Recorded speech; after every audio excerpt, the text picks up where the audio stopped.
Need anything else? Of course. But please, remember, you're not the only one in need.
Sylvanus be with you.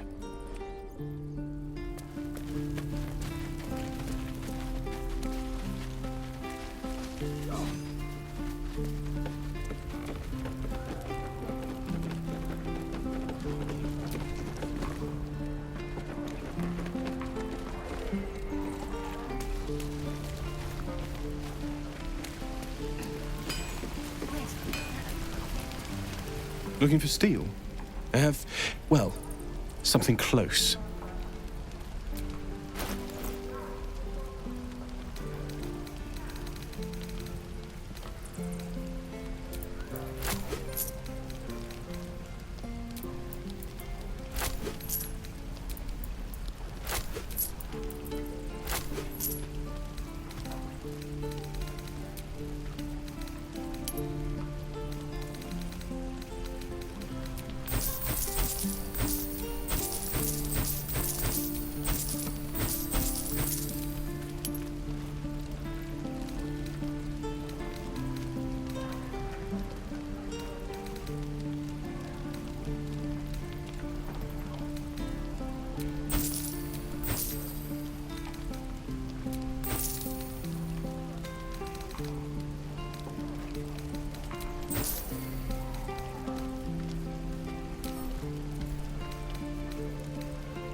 Take me. What I wouldn't do for better tools. Use the target practice. True. Thought I sensed an infernal around here. But you aren't from Elturel. What's your story? I spent a good bit of time in the Hells. Enlisted against my will by the Archdevil Zariel. Same as you, I suppose, if you're from Elturel. The devils were delighted when your city was swallowed up. I thought they had you for keeps. Glad you got out. I got lucky. It looks like you did too.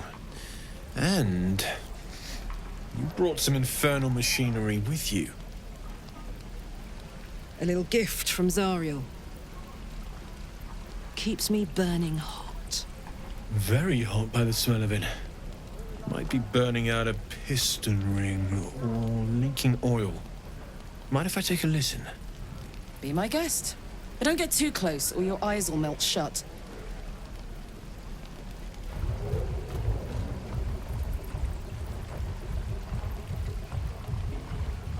Phew! You really are burning up.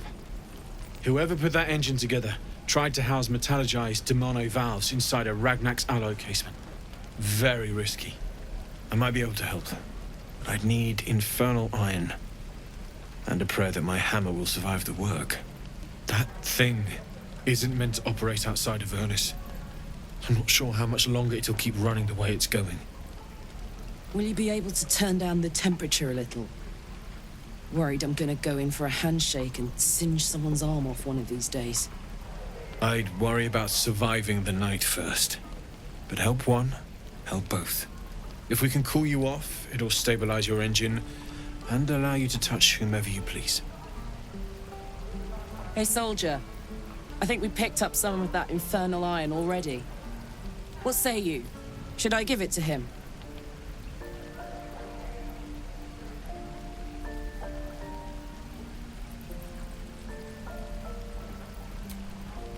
Please let this work. The weight of it. And that blaze of chaos. Can't imagine this where my heart should be. Must be quite the experience. Give me just a moment.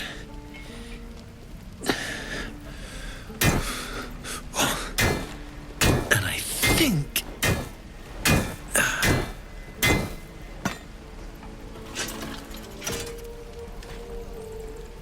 There. You'll have to install it, I'm afraid. I don't think there are thick enough gloves in all the realms to protect from that kind of heat.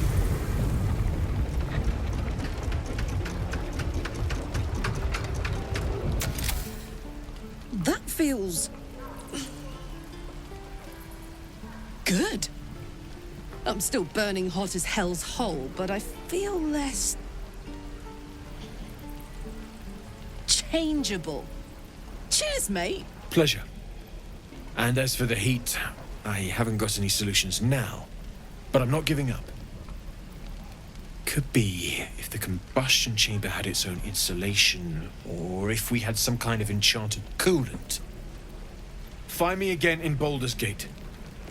If I'm worth my salt, I'll have figured something out by then. Take care, Karlach. And hopefully the next time I see you, I'll have something promising to report. Pocket any infernal iron you find along the way, Damn druids. Who uses wooden tools? I could use the target practice.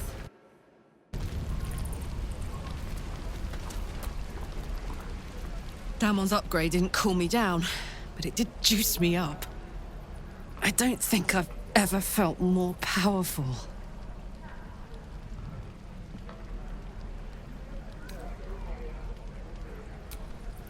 Sooner rather than later would be good.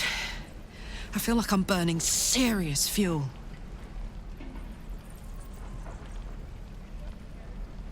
Oh, fuck yes. I'm ready to burn all night.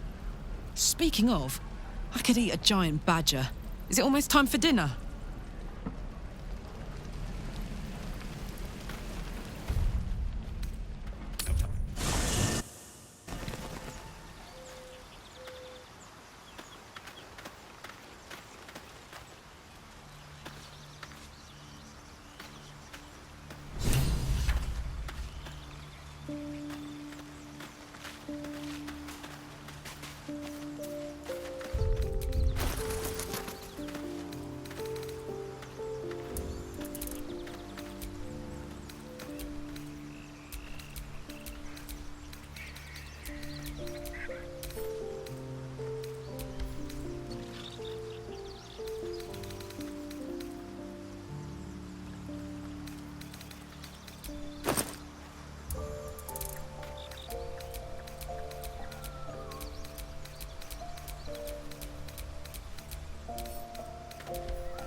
My condition likes being ignored as little as I do. I must consume another artifact. And soon.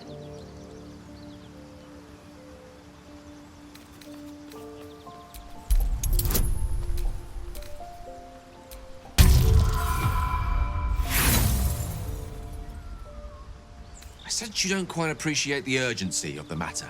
Dawdling may cost us dearly.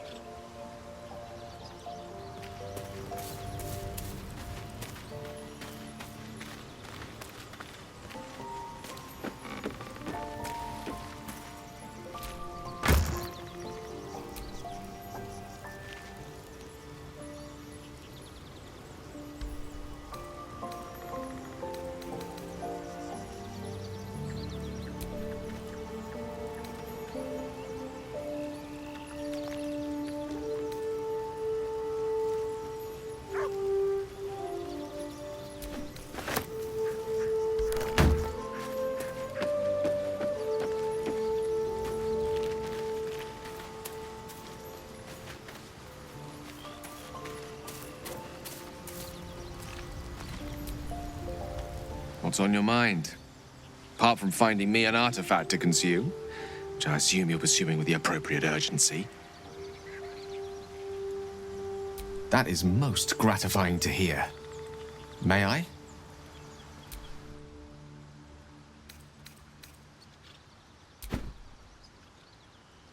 Thank you.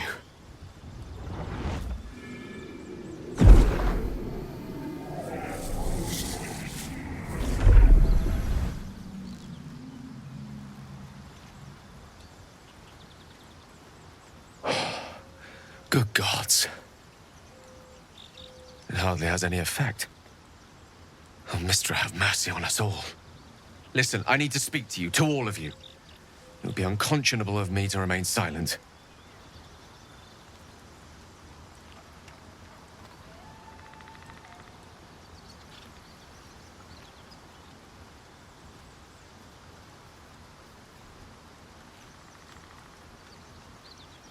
I might just be about to remedy that. You have to know who I was. You have to know who I really am. What I am is a walking shadow of the promise I once held. I'm what one might call a wizard prodigy, who from an early age could not only control the weave, but compose it, much like a musician or a poet. Such was my skill that it earned me the attention of the mother of magic herself, the Lady of Mysteries, the goddess Mistra. She revealed herself to me and she became my teacher. In time, she became my muse, and later even my lover.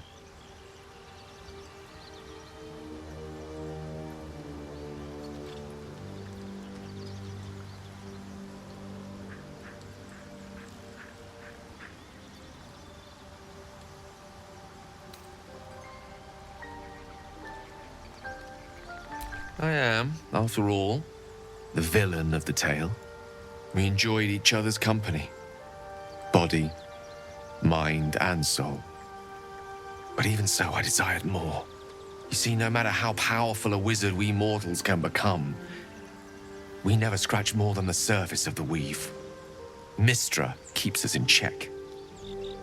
There are boundaries she doesn't let us cross, yet every time I was with her, I stood on the precipice, gazing into the wonders that lay beyond. I sought to cross her boundaries.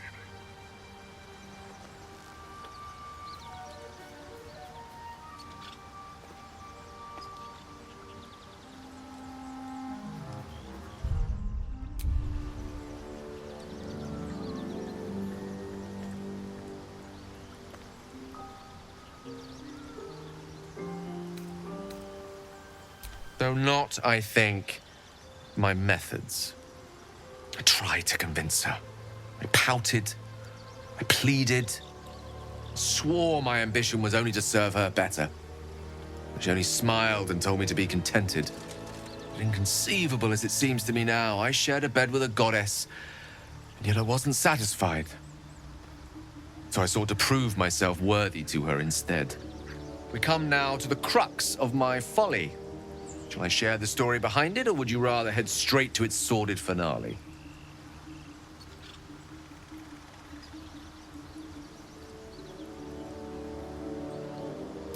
Very well. Here goes. Once upon a very long time ago, a mighty lord lived in a tower. A flying tower, to be precise. I'll save his history for another time, but the gist of it is that he sought to usurp the goddess of magic so that he could become a god himself. And he almost managed, but not quite. And his entire empire, Netheril, came crashing down around him as he turned to stone. The magic that was unleashed that day was phenomenal. Roiling like the prime chaos that outdates creation. Even the weave itself could not withstand the onslaught. It fractured, then shattered, and all magic was lost to the mortal realms, until the day Mystra returned. She restored the weave, reuniting all its scattered shards. Or so I thought. Until, in the course of my studies, I learned of a book. A Netherese tome in which a piece of the fractured weave had been sealed beyond her reach. What if, I thought, what if, after all this time, I could return this lost part of herself to the goddess?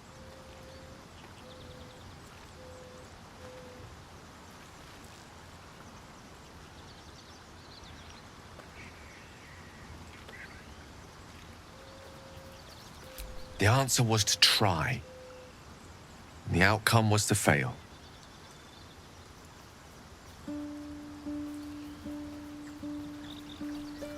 I was certain that this deed of raw power, draped in romance, would convince Mystra to take me by the hand and welcome me into her hitherto forbidden domains. I was mistaken. I obtained the fabled book and took it into my study. As for what happened next... Here. Place your hand over my heart. Let me show you.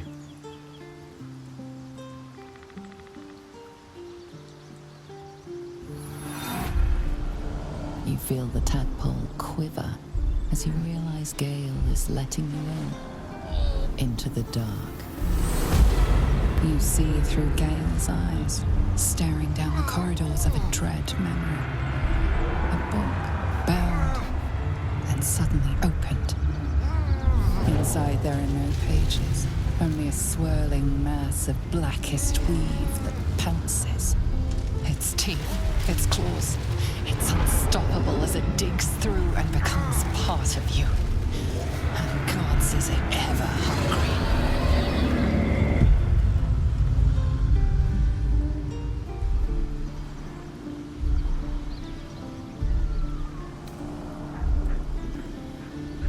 Thankfully, the moment I absorbed the fragment wasn't enough to kill me outright. It was only the beginning.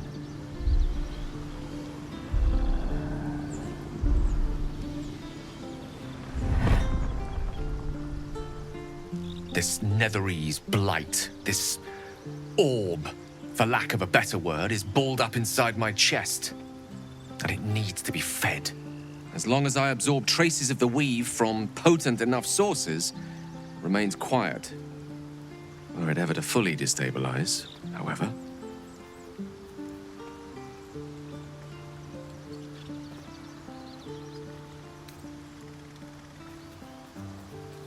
Rather worse, actually.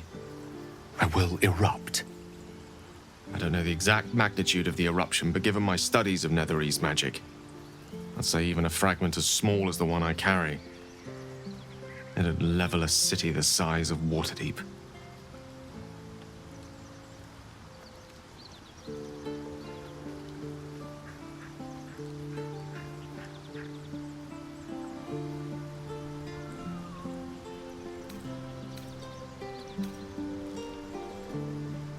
We might chance upon a king's collection of magical artifacts around the corner. We might cross paths with a miracle round the bend. Then again, we might not. All of this. It must feel like a betrayal. Say the word, and we'll part ways.